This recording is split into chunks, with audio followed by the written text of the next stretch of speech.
You're watching World TV. Kindly subscribe to our YouTube channel for more videos. Click on the subscribe button and the bell beside it. This will notify you once we drop a new video. Thank you.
Maryam Abdullah Ajiya Maryam Ogomusi ọmọ Solomon àwọn náà la torí ẹ̀ kójọ bíbá agaga nana wa Ajiya Maryam ó má di ọjọ́ ìbẹ̀rẹ̀ lẹ́nìí ọlọ́mọ sí ní ẹ̀sẹ̀ kan fún. Àmín. ọ̀pọ̀lọpọ̀ kójú sí láyé. Allahumma àmín. Bẹ́ẹ̀ náà ló máa ọkọ rẹ̀ táwọn náà ń má ké táwọn náà ń má.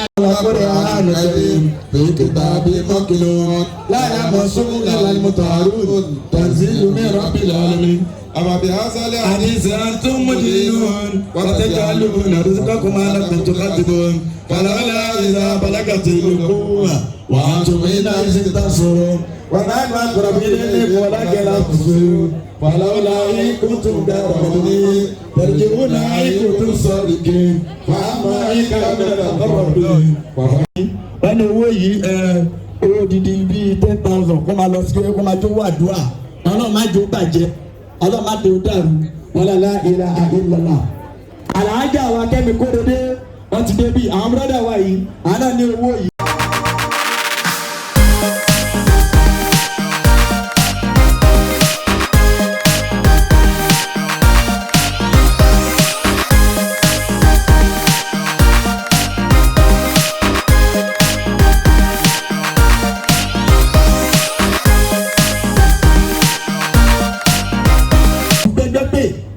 lójú kan gbogbo ẹni tóun náà bá fẹ́ràn ẹ̀ kó dìde lẹ́ǹkan náà láàrin ìṣẹ́jú kan náà ni àní pé ẹnìkan ẹni.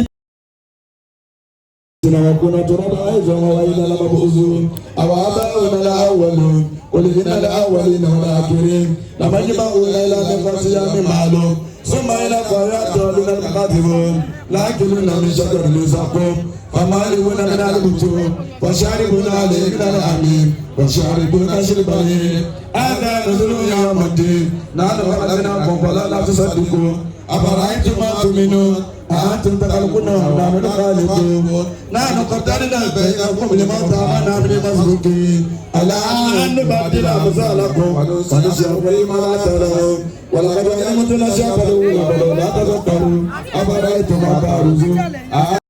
Thanks for watching this video. Please don't forget to click on the subscribe button. Kindly comment and share. We drop new videos daily. Thank you.